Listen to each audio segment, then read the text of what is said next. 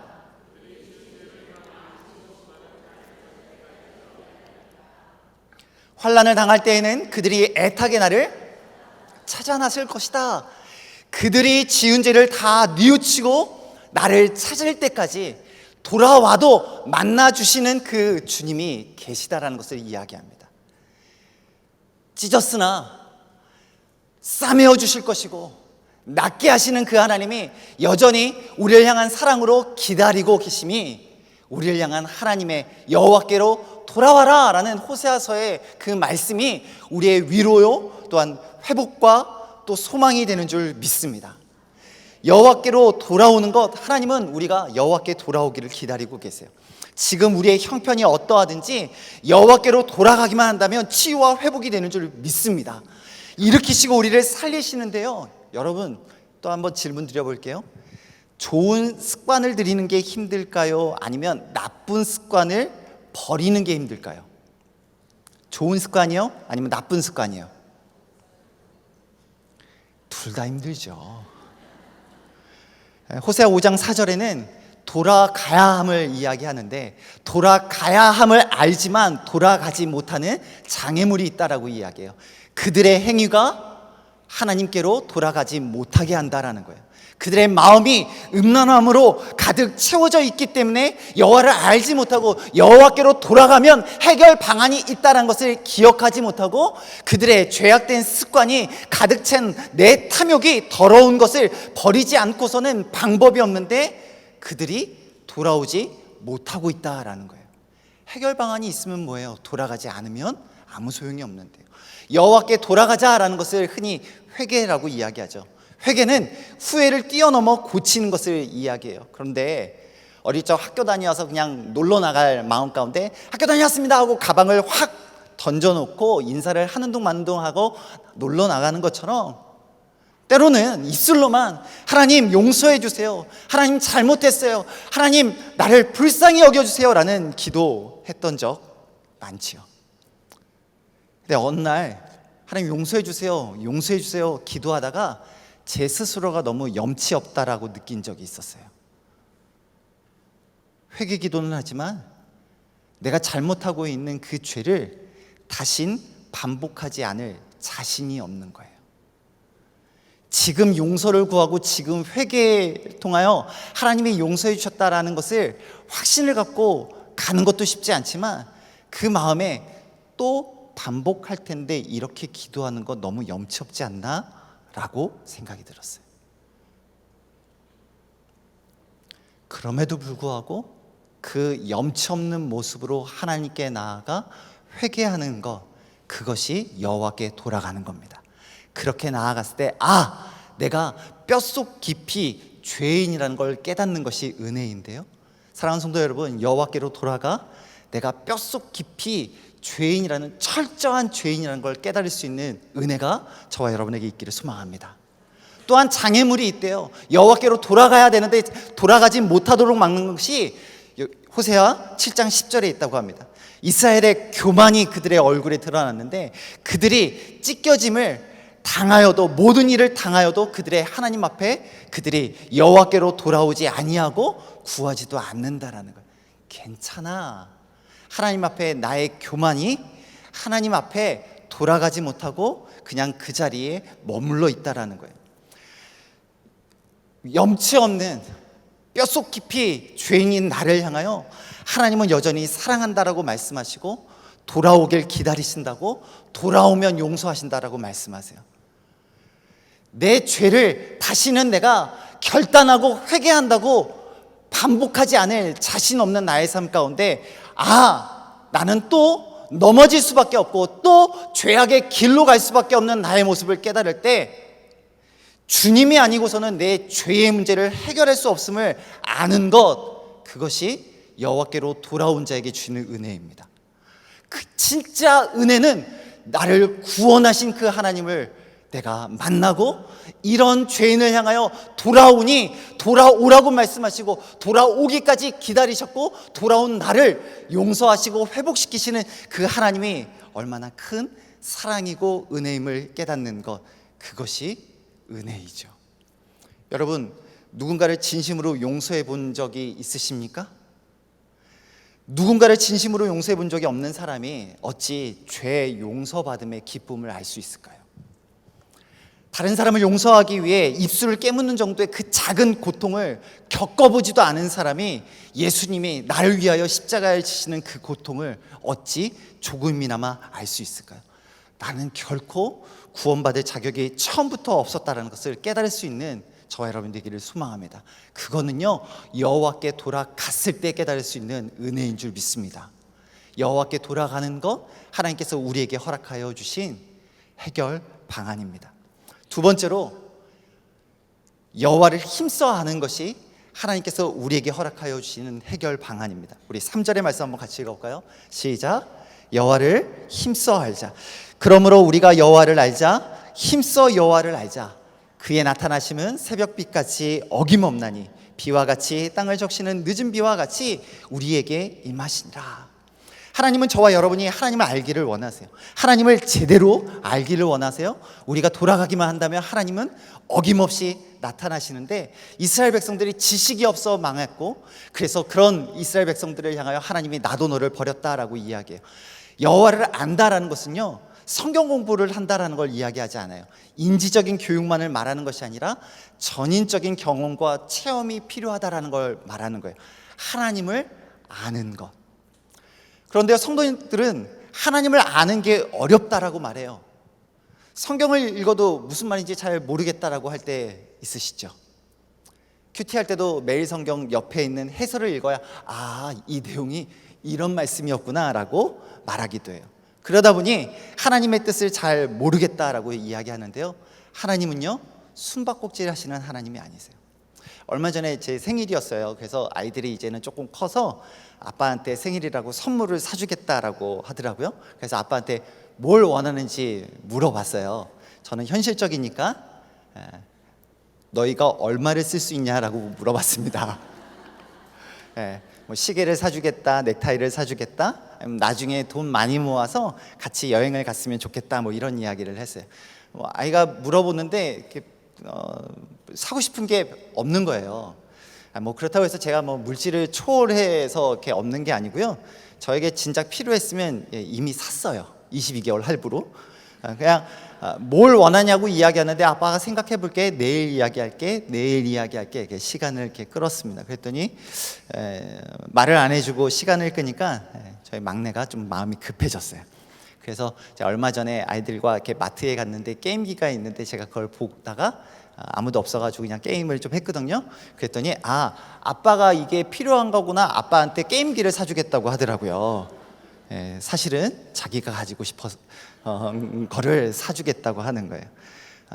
우리는 사람의 말을 하지 않으면 그 마음을 알지 못합니다. 그러나 하나님은 말씀하세요. 우리가 당신을 알기를 원하고 하나님을 힘써 알기를 원하시기 때문에 하나님은 당신의 뜻이 무엇인지, 당신의 마음을, 당신의 생각을 계시해 주셨어요. 하나님은 우리가 당신을 알기를 원하시기 때문에 당신을 보여주시죠. 그런데 우리는 그 하나님의 뜻을 알고 있음에도 불구하고 순종하지 않아서 내가 원하는 답을 하지 않아 무시했던 거예요. 인애가 없는 시대, 인애를 원한다라고 말씀하시는 하나님 앞에 우리는 잠시 있다가 없어지는 것처럼 그냥 잠깐 그냥 선행을 하는 것, 인애라는 것은 우리가 하나님의 허락하신 이웃에게 변함없는 하나님의 사랑을 베푸는 것이 인애인데요, 하나님을 안다라는 건 하나님이 사랑하시는 영혼들을 향하여 이웃들을 위해 하나님의 사랑을 나누는 것이 하나님이 원하시는 뜻이에요. 그런데 자꾸만 우리는 하나님의 정확한 때에 하나님이 원하시는 적절한 방법으로 행동하기를 원하시는데, 이웃에게 하나님의 사랑을 나누기를 원하시는데 우리는 원하지 않으니 그거보다 더 좋은 것, 다른 것, 고생한 것, 내가 하고 싶은 하나님의 뜻을 하고자 해요. 수년 전에 저희 막내랑 이렇게 키즈 카페를 갔어요. 월요일 날 갔는데 한 2시간 하고 이렇게 얼마를 지불하고 이렇게 잘 놀았습니다. 잘 놀면서 조금 끝나고 난 다음에 뭐 음료수 사주고 또 같이 저녁도 먹기로 하고 그랬는데, 아이가 놀다가 시간이 얼마 남지 않았는데, 제한 시간이 얼마 남지 않았는데 음료수를 사달라고 하더라고요. 아시는 것처럼 키즈 카페는 조금 이렇게 금액이 같은 음료수가 좀 비싸요. 이제 얼마 시간이 남지 않았고 바로 건널목만 건너면 큰 마트가 있어서 거기 가면 3개를 살 수 있는 금액을 여기에서 하나를 사야 하니 제가 조금만 기다렸다가 아빠가 사주겠다라고 이야기합니다. 어리니까 참기보다는 지금 당장 먹고 싶은 마음이 더 컸죠. 당연히 때를 썼습니다. 또 안 된다고 이야기하니 거절당한 마음 때문에 자기 마음대로 안 되니까 속상했나 봐요. 그래서 서로 잘 놀다가 기분이 좋지 않은 상태로 나왔어요. 조금 시간이 지나서 길을 건너가는데 아이가 아빠 죄송해요, 제가 음료수를 사달라고 떼써서요 라고 이야기하는 거예요. 갑자기 눈물이 나더라고요. 아이의 그 말하는 말씨도 예뻤지만 강요가 아니라 자신의 마음으로 잘못을 인정하는 것이 이뻤어요. 그리고 자기의 힘으로 안 된다라는 걸 깨닫고 아빠에게 맡기는 훈련이 내 삶 가운데도 하나님이 원하시는 뜻이 분명히 알면서도 내 뜻대로 내 생각대로 하려는 것들을 포기하고 하나님이 원하시는 것을 할 수 있는 저와 여러분 되어지기를 주님의 이름으로 축복합니다. 나의 아저씨라는 2018년에 방영되었던 드라마가 있어요. 평범한 사람들이 서로의 아픔을 이해하고 치유하는 과정이 나오는데요. 그 드라마의 처음 내용들은 승진하고 성공하는 사람들 틈바구니 속에 파견 계약직인 젊은 자매를 향하여 사람들이 아픈 사람이 타인의 상처를 공감하고 손을 내밀며 보듬어가는 그런 과정이 참 감동적으로 묘사하고 있었어요. 얼마 전 휴가에 그 드라마를 정주행해봤거든요. 드라마를 보고 마치 큐티를 한 것처럼 끝나고 나서 결단이 되더라고요. 나도 착한 사람이 되고 싶다. 낮은 곳으로라는 찬양이 있어요. 가사는 이렇습니다. 우리의 섬김이 더 낮은 곳으로, 우리의 고백이 더 낮은 곳으로, 쓰러져 있는 그들을 향해 당신이 그랬듯 더 낮은 곳으로, 더 낮은 곳으로 우리를 초대하네, 함께 하자고 말씀하시네. 우리도 예수 그 길을 따라 함께 가길 원하네. 주님이 우리와 함께 하시네. 십자가 피 흘린 예수의 손으로 모든 아픔을 위로하시네. 우리에게 보여주셨네. 주님이 우리에게 이미 보여주셨고 말씀하셨고 알게 하시는 것, 그거 따라갈 수 있을 때 여호와를 아는 것, 여호와를 힘써 하는 것, 하나님의 마음을 아는 자, 여호와께로 돌아가 나의 삶의 신앙이 예전 같지 않을 때, 아니 지금 이대로 살아도 될까라고 흔들릴 때 우리를 향하여 하나님의 말씀 앞에 순종할 수 있는 저와 여러분 되기를 소망합니다. 우리 마지막으로 호세아 12장 5절 6절의 말씀을 같이 읽겠습니다. 화면에 있는데요, 같이 읽어볼까요? 시작.